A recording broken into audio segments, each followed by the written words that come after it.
Enjoy with your headphones for a better listening experience. Please watch till the end of the video to have the most scariest part of the story. What's a horrifying experience you have lived? The next morning, I woke up screaming, a lady screaming and screaming. I threw on a pair of pants and ran over there. Enid Skabinski's mother was yelling.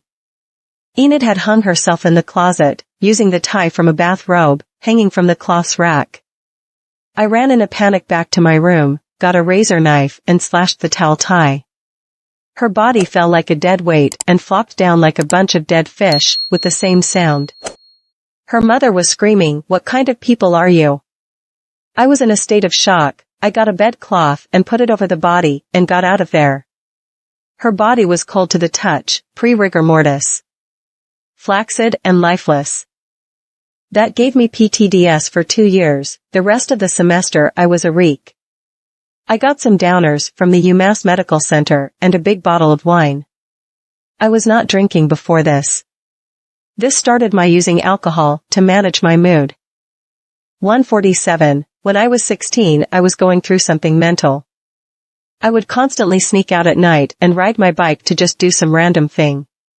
One night, I wasn't in the safest part of town and was going uphill on a hill near a Walmart. My back tire was already kind of flat, but I didn't think much of it. I had noticed a homeless man on a bike near me, but again, I was going through some stuff mentally, so I wasn't in the right mind to be thinking about this stuff.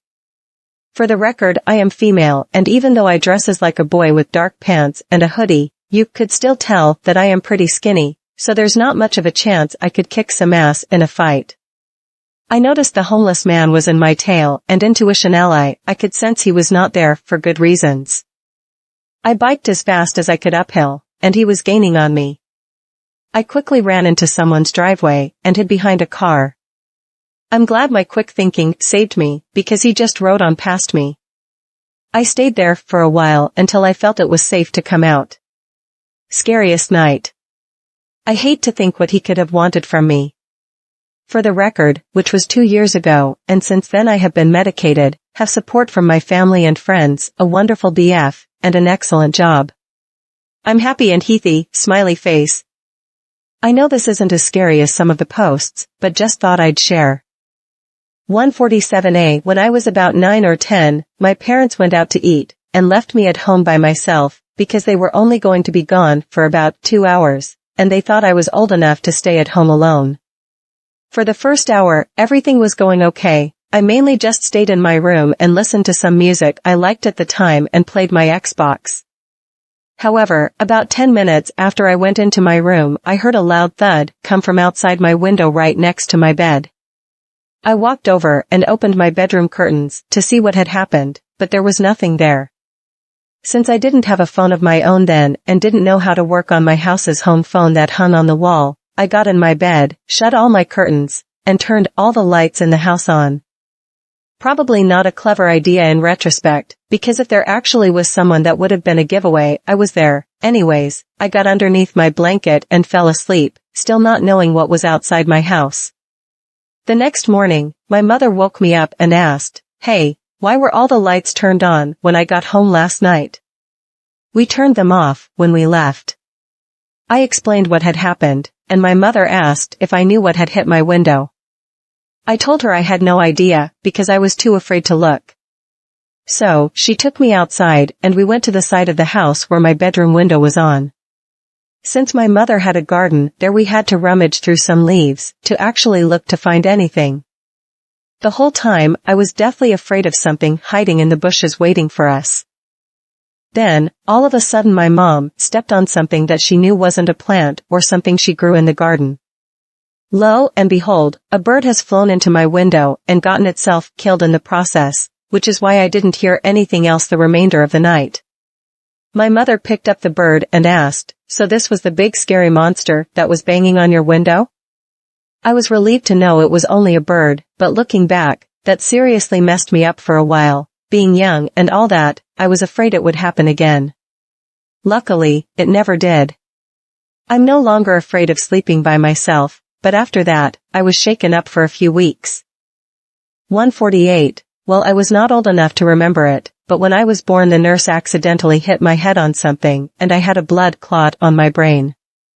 Thankfully, I got treated and didn't suffer any long-lasting damage, which everyone believed, even my parents, but now, after I remember my kindergarten days, I can say that my brain was at least a bit damaged as I was slow in general mental aspect of everything. When I was a bit older, suddenly I felt like my head was going to explode.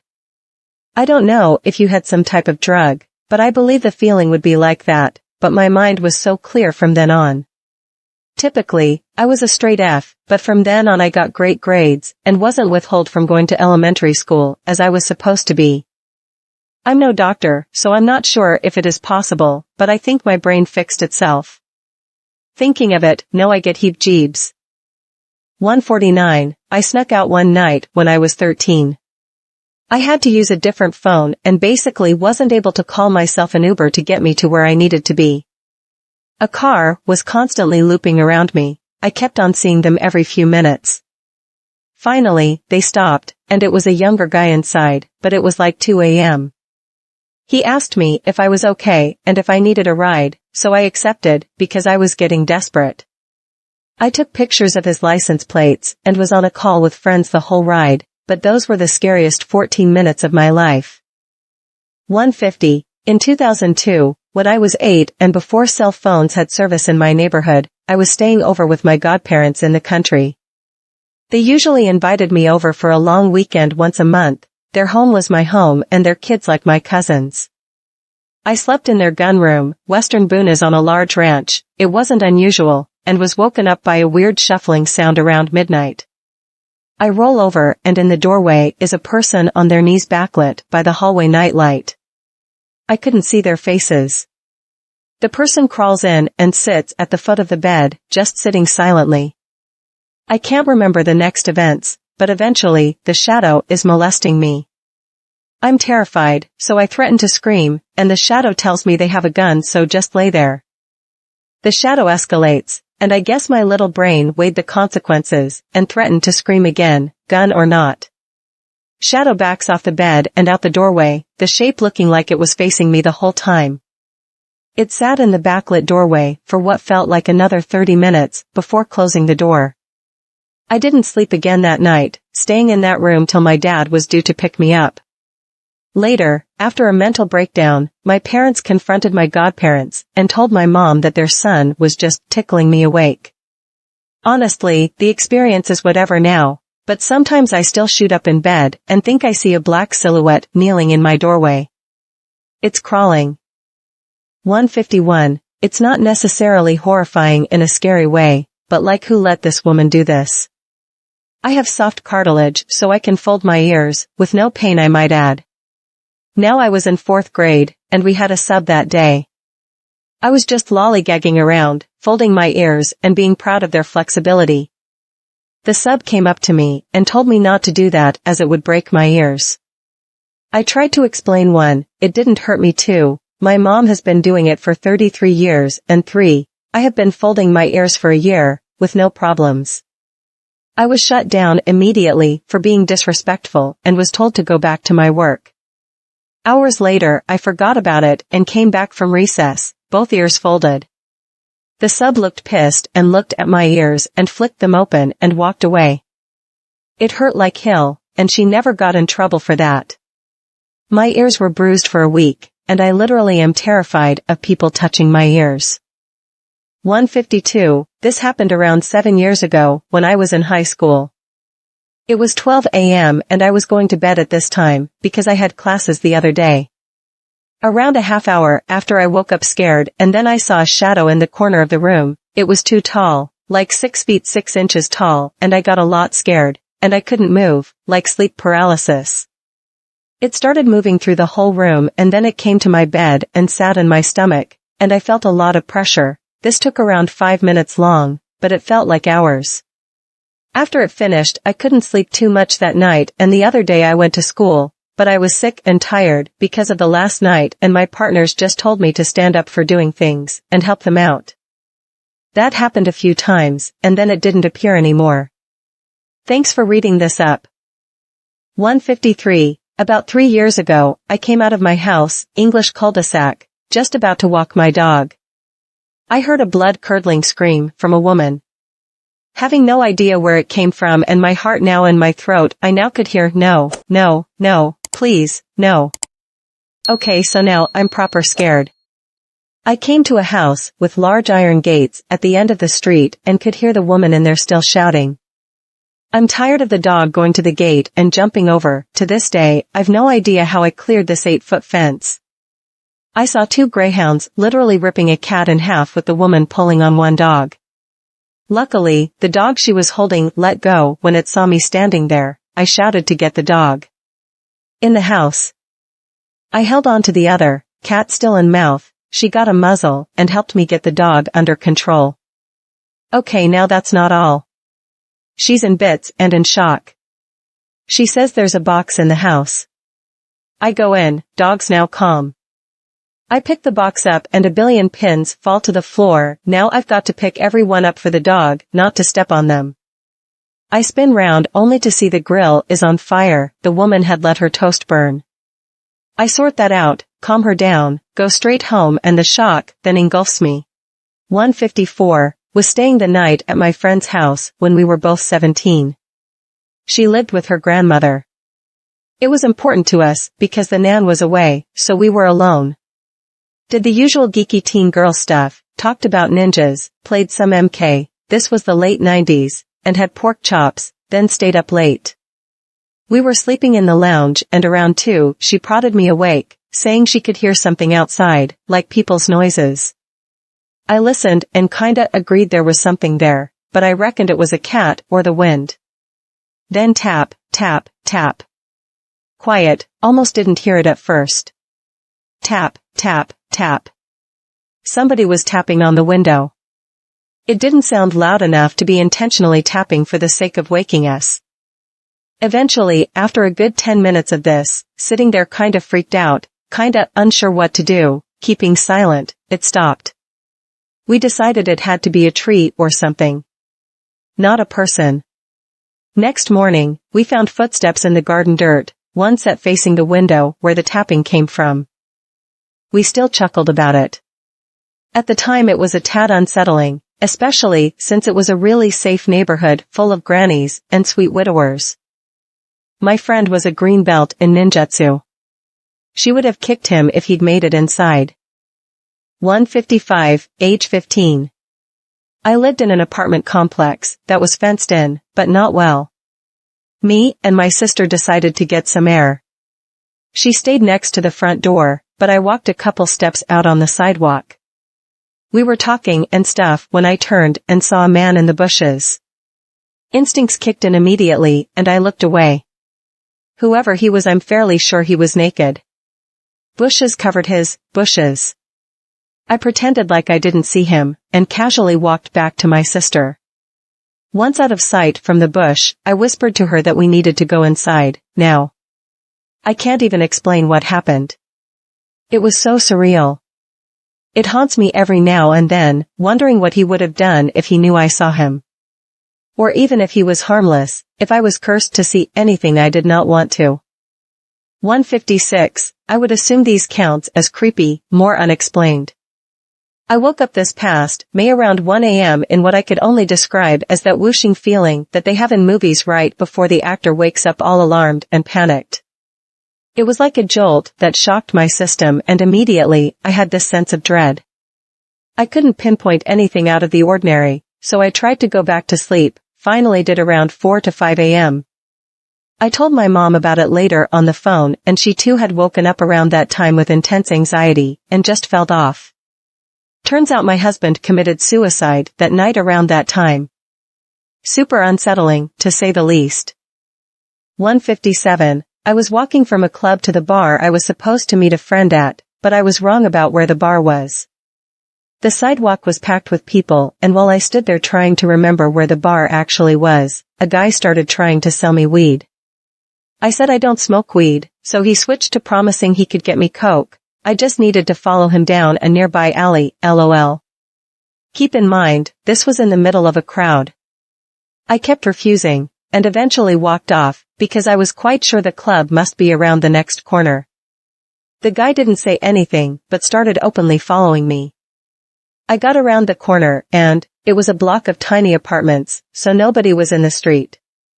And now I'm alone with a guy following me. Anticlimactic, but I walked fast and at some point, he turned around. It was very scary though. 158. When I lived in New York, I ordered a pizza for delivery. When the guy with the pizza showed up at my apartment, I opened the door fully dressed, but with bare feet. He was a young man, nothing ominous about him. This was back when you had to pay in cash for food deliveries, and as I was paying him, he dropped the money. When he went to pick it up off the floor, he took my foot in his hand and tried to kiss it / put it in his mouth. I was too shocked to kick at him, I just yelled, "What the hell?" and jumped into my apartment. Really shook me up, but I was too scared to report him as he knew where I lived. Probably the wrong move, but you can guess how much I love contactless deliveries now. 159, so, it's probably not OMG so scary. But it definitely scared me. One day I was closing our store and there were 3 to 4 people? Me, 19F, the closing cashier, can't remember, the manager, 2324M, and possibly a stalker, 26? Well, one night a guy walked up to the doors after closing time. We usually close and lock the door immediately at 10 p.m. and we would let out any customers that might still be in the store after they check out. Well, after we let out the last customer, I counted the till and waited for the manager so we could leave. And this guy came up to the door and began shaking it and trying to open it. It scared me so much since he saw me and started trying to get me to open it while he tried to open the door. I had the manager walk me out to my car that night. 160. Once when I was 11, I was walking through my house in the middle of the night to get a glass of water. At the time I was extremely tired, but I managed to get to the kitchen when an odd noise I didn't think of as anything but the moment I started heading back to my room I saw something strange. I saw a tall black figure standing in the middle of the living room, that the second I was going to start walking away the creature lunged straight at me, knocked me to the floor trying to get up and run. I ran to my room, locked the door, and hid under my blanket till dawn. And after that night, I never saw it again, and ever since I would always turn my phone's torch on, just in cases I saw it. 161. My first semester at college, I had finals that ran a little later in the week than the rest of my friends. I go to school in northern Wisconsin, and it was pretty cold, like below zero-ish. Naturally, when it was time to drive home, my car decided it was a fun time to let my battery die. I called the non-emergency campus police, and they said it would be up to an hour before they could come jump my car. By the time I walked to my dorm, I'd have maybe all of 10 minutes before I'd have to walk back, because the parking ramp was so far from my building. I decided to stand in the elevator room by the register for a while. After about 45 minutes, I went out to open my hood in case the police came up earlier than expected. As I opened it, a guy in a truck came up from the ramp below and stopped in front of me. He asked if I needed help, and I politely declined. I said that I had already called someone to jump my car and they'd be here soon. He asked if I was sure, and I said yes. He winked at me and said, "Are you really sure? We got lots of toys here in the back. We can fix more than just your car." At that point I was pretty creeped out and I shut my hood and went back to the elevator room without saying anything. He yelled to me, "Watch your fucking back, you bitch," and looped around and went back down the ramp. All I could say to myself was, "What that?" The police officer that jumped my car came pretty soon after and I left as soon as I could. Luckily, I haven't seen the truck guy since, but we got sent home the following March, so I haven't been on campus much. 162. This happened to me and my son. This was a few years ago when my son was 8 years old. My wife was out of town and my son had his friend over. They were playing one-on-one football in the front yard when a silver Dodge Charger with all tinted windows slowly rolled up and stopped at the end of my driveway. I was in my office, which looked out to the front yard, and I saw it stop. The boys, thankfully, also thought it was weird and inched closer to the house and stopped playing altogether to stare at the car. After a solid 60 seconds, and the car hadn't moved, I went outside and made the boys come in. They didn't fight me on it, they just came in and played with Legos in my son's room. Disturbingly, as soon as the boys came in, the car left, and I didn't see it again. More disturbing yet, the next day I got an Amber Alert for a missing 10-year-old boy. The vehicle involved: a silver Dodge Challenger. That day could have been worse. 163. When I was 18, one of my best friends died. He had Duchenne muscular dystrophy. He had it from an early age, and the doctors always said he would die before he was 18. It was a progressive condition that started with difficulty walking and splints at age 4. He was in a wheelchair before 10, but we had grown up together from an early age and treated him absolutely normally. We smoked weed, got drunk, and had a fun time all the time. Some guy made him angry one time and he ran him over in his electric wheelchair, lol. He was at heart a lovely guy who had a tight supportive family doing their best to let him have a normal life before the inevitable. We had a large group of friends of around 20, but we kind of ignored his illness. Only a few months before his 18th birthday, he was taken to hospital with breathing difficulty. The last thing he said was, "I can't see. Mom, I'm scared, it has haunted me for 20 plus years." To think how scared he was makes me sad still. His grandfather died the next year. His dad the year after that at age 49, and less than 10 years after that his mom had a brain aneurysm that left her in a care home not recognizing anyone she knew. She is still there. 164. Back in college, I was flying out to see my boyfriend, husband now, who was in the military. I was waiting in LAX for my flight, which I have more stories about, lol. I got to my terminal early, so I picked a seat near the terminal so that I could study for my chem final that I was taking right when I got back from my trip. A large older man sat directly in front of me, and I looked up for a moment, we exchanged smiles, and I went back to my textbook to study. About 20 minutes later, a man in the Marines stood up, got in between me and the large man who sat in front of me, and began cussing him out, and from what I remember, since I was so taken off guard by it and didn't realize what was happening and I was still processing what was going down, he was saying things like, "How dare you?" and "Leave her the fuck alone, creep." The guy ran and the Marine went to the airport security officers, still cussing and pointing at the guy. The security officers grabbed the guy and began questioning him, and the Marine sat beside me shaking. He apologized for his language and told me, "I don't want to tell you what I saw, but that guy is a creep and needs to go to jail." We talked to calm each other down, and he never left my side. The security officers had to escort the man on and off my flight. Turns out he was ambaiting while watching me study. The guy seemed normal, and thankfully, I didn't see him performing the act. I'm still thankful for the Marine who stepped in. 165. I hope someone believes this experience I'm sharing. This is entirely true. I once became friends with a girl who was really spiritual and was into astrology. Basically, a real life witch. I was always interested in talking to her about what she's experienced, and I loved hearing about her rituals. One night after hanging out, I was in my bed trying to fall asleep. I had the most awful anxiety I have ever felt. My brain told me not to open my eyes, or else I wouldn't like what I was about to see. I had that feeling for about an hour. Something in me started to think about how coincidental it was that I had just met this new friend of mine. Suddenly an intrusive thought, I experience those a lot, popped into my head. This thought told me to stay away from this new friend of mine. As I was thinking about this situation, I heard dog nails clicking on the floorboards in my kitchen. I don't have a dog. This dog was running back and forth from my room to the kitchen. I could feel its paws thumping on the floor since my bed is on the ground. I had my eyes shut still. I have a couch in my room, and I felt the dog jump onto the couch and look down at me for a few minutes. After experiencing this, I saw a bright white light, while my eyes were still closed, and suddenly the anxiety went away, and I fell straight asleep. I remember feeling the dog's presence so heavily that I even knew what kind of dog it was. It was a Doberman. When I was telling my new friend about the experience, she gasped.